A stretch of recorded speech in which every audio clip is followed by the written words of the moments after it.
Kukelilata kakadia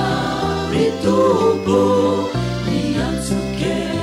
ifewani dinatapakeraja Tulurita nalauka unteu Samati ibesapa utaku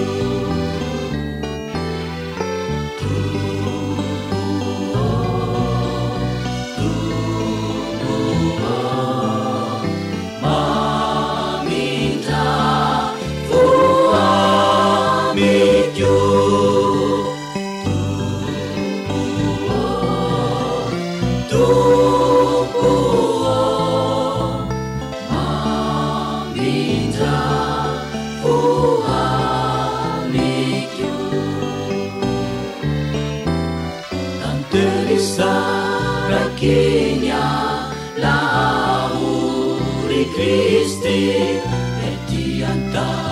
mingazana nilau zambulik yazu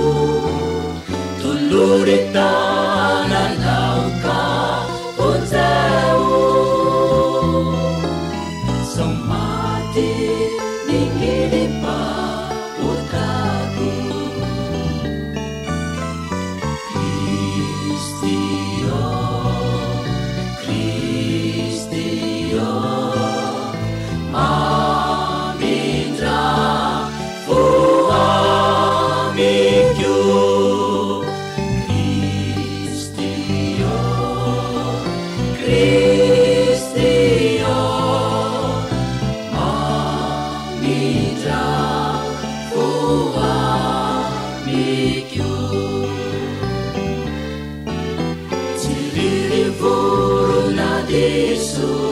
Maria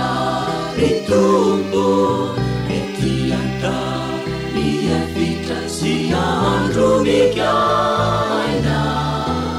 tulurita nalauka unteu